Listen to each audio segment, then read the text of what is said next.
ओम शांति। आज है 28 सितंबर।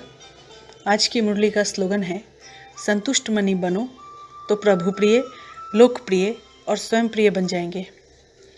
तो आज बाबा हमको संतुष्ट मनी रहने के लिए कह रहे हैं। तो अगर हमको संतुष्ट मनी बनना है तो हमको मुख्य 3 चीज़ों को विशेष अपने अंदर चेक करना होगा, क्योंकि आज के समय में टेंशन बहुत है, परेशानियां बहुत है और इसी की वजह से असंतुष्टता बढ़ती जा रही है। क्योंकि हमारे मन में तो रहता है कि हमको संतुष्ट रहने का, हम सदैव सोचते हैं कि हमारे संतुष्ट रहने का साधन हम सोचते हैं, लेकिन हम साधन सोचते हुए भी कर नहीं सकते। तो उसके लिए बाबा कहते हैं कि 3 चीज़ों को विशेष करके अपने अंदर हमको ध्यान देना है, तभी हमको संतुष्ट मनी का सर्टिफिकेट मिल सकता है।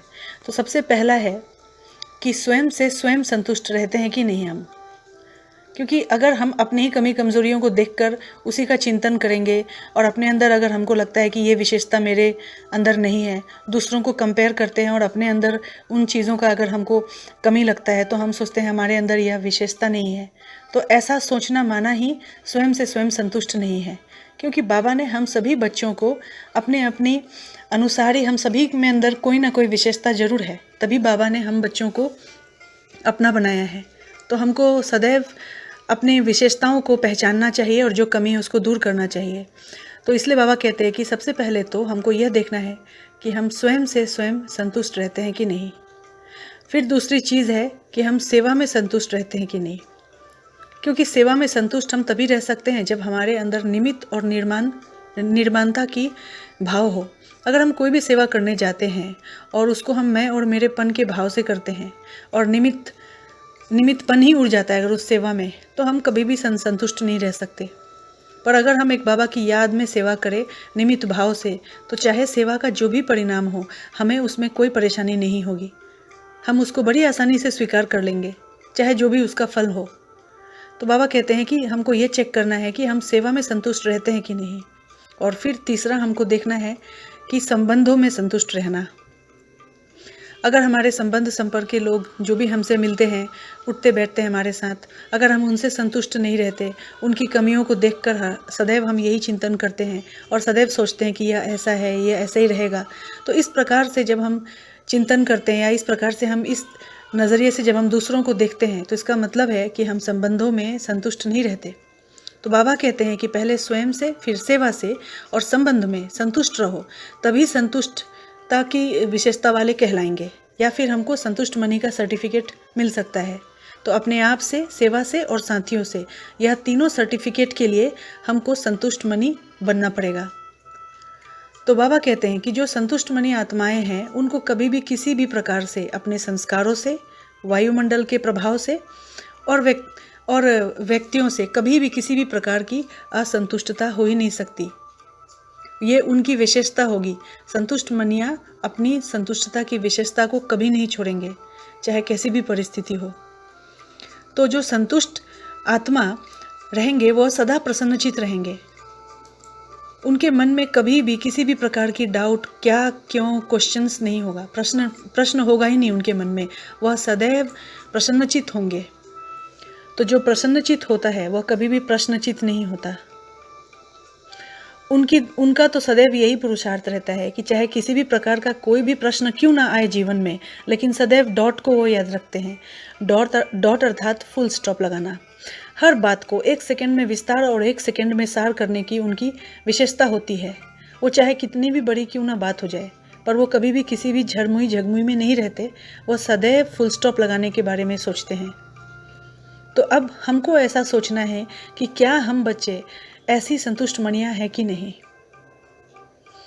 तो इसलिए बाबा कहते हैं इस चीज़ के लिए हमको 3 प्रश्न अपने आप से पूछना चाहिए।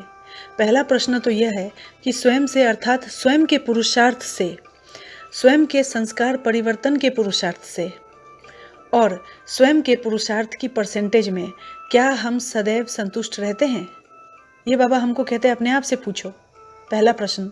दूसरा प्रश्न हम अपने आप से बाबा कहते हैं कि पूछने के लिए कि स्वयं के मनसा, वाचा और कर्म, अर्थात संबंध संपर्क द्वारा हम क्या सेवा में सदा संतुष्ट रहते हैं। और तीसरा हमको बाबा अपने आप से यह प्रश्न करने के लिए कहते हैं चेक, और उसके बाद हमको चेक भी करना है कि सर्व आत्माओं के संबंध संपर्क में हम स्वयं द्वारा व सर्व द्वारा सदा संतुष्ट रहते हैं। तो अगर हम अपने आप से इस तरह का प्रश्न करेंगे और अगर हमारे अंदर इन सभी चीज़ों की कमियां होंगी तो हमको इसको चेक करके चेंज करना होगा। क्योंकि जो संतुष्ट मनी आत्माएं होती हैं, उनके दिल दिमाग सदा आराम में होंगे, सुख चैन की स्थिति में होंगे, वह कभी बेचैन नहीं होंगे और वह यथार्थ संतुष्टता का अनुभव करेंगे। क्योंकि जो सदा संतुष्ट रहता है उसके प्रति स्वतः सभी का स्नेह भी रहता है। तो बाबा कहते हैं कि संतुष्ट आत्मा को सभी स्वयं ही समीप लाने व हर कार्य में सहयोगी बनाने का प्रयत्न करेंगे, क्योंकि उनसे सहयोग बड़ी आसानी से और सहज मिल जाता है। तो अब हमको अपने अंदर यह चेक करना है कि हम संतुष्ट मनी आत्माएं हैं कि नहीं। अगर हमारे अंदर वो 3 चीज़ों का स्वयं से और अपने सेवा से और अपने संपर्क में हम कितना संतुष्ट रहते हैं। क्योंकि जो संतुष्ट मनी आत्मा होती है वो कैसी भी परिस्थिति में उनको कभी भी किसी भी आत्मा के प्रति कोई शिकायत नहीं होता। उनसे तो उनके अंदर सभी का स्वतः दिल का प्यार होता है, सभी के लिए वह प्यार लेने के पात्र होते हैं। संतुष्टता ही उस आत्मा की पहचान दिलाती है। तो बाबा कहते हैं कि संतुष्टता सदा सर्व के स्वभाव संस्कार को मिलाने वाली होती है। वैसी आत्माएं वह कभी भी किसी के स्वभाव संस्कार से घबराने वाले नहीं होते। तो आज हमको विशेष करके अपने आप से एकांत में बैठकर यह प्रश्न पूछना चाहिए कि क्या हम संतुष्ट मनी बने हैं।